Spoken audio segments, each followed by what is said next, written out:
Lẹ́yìn ọdún mẹ́ta, àwọn ẹlẹ́rìí Jehofa bẹ̀rẹ̀ àpéjọ wọn padà. Àkókò mánigbàgbé ni àpéjọ ọlọ́jọ́ mẹ́ta táwọn ẹlẹ́rìí Jehofa máa ń ṣe lẹ́ẹ̀kan lọ́dún kárí ayé máa ń jẹ́ fún wọn. Àkókò yìí ni wọ́n fi máa ń ní ìbáṣepọ̀ aláìlẹ́gbẹ́ pẹ̀lú àwọn olùjọ́sìn ẹlẹgbẹ́ wọn. Àmọ́ láti nǹkan bí ọdún mẹ́ta báyìí ni wọn kò ti láǹfààní sírú ìkórajọpọ̀ yìí mọ́ látàrí àjàkálẹ̀ àrùn kòrónà tó kárí ayé. Bí ẹ kò bá gbàgbé pé lọ́dún 2020 ni àjàkálẹ̀ àrùn kòrónà bẹ́ sílẹ̀ tó sì kárí ilé kárí oko. Èyí ló mú káwọn ìjọba ó ṣòfin kónílé ó gbélé láti dáàbò bo ẹ̀mí àwọn aráàlú. Òfin kónílé ó gbélé yìí àti bíbọ̀wọ̀ fún ẹ̀mí àwọn èèyàn ló mú káwọn ẹlẹ́rìí Jehofa náà gbégi lé ṣíṣe àpéjọ wọn lójúkojú láwọn àkókò yìí.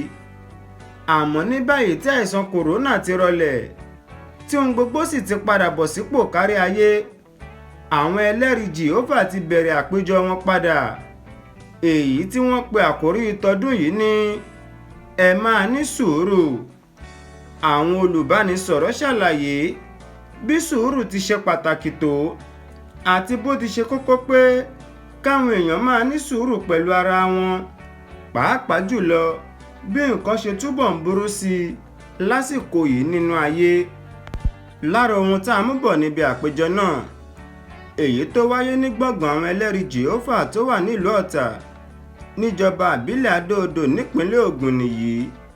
Àwọn nǹkan tí mo lè sọ̀rọ̀ fún ní àtọ̀dọ̀ àgbègbè tó ń sọ̀rọ̀ ní orin tá a máa kọ ní ọdún tó ń bọ̀ ẹ̀yìn fún 2024.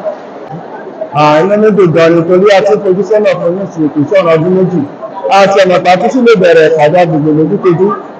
Àmọ́ pẹ̀lú ìrọ̀lẹ́ ìgbésẹ̀ Ọlọ́run, a tún bẹ̀rẹ̀ nínú sì dùn, a sì ní ayọ̀. Ní wákàtí wa ní ìsìn àti jèrè ọ̀pọ̀lọpọ̀ àǹfààní bá a ṣe lè ní sùúrù nínú ohun gbogbo. Pàápàá àwọn nǹkan ìrírí tí wọ́n ti mú wá tó tí a bá gbin ọsàn, àgbẹ̀dẹ̀ ní sùúrù títí ó máa fi dàgbà, tó máa fi di mímu. Òṣèlú èsì tá a bá gbin ọsàn ẹgbẹ́ máa fi di mímu.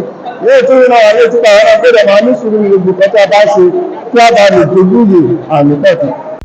Àwọn èèyàn tí iye wọn tó 4,658 4,658 ló péjú pésẹ̀ síbi àpéjọ náà tí gbogbo wọn sì pọ̀ ohùn wọn pọ̀ láti yan Ọlọ́run wọn lógo.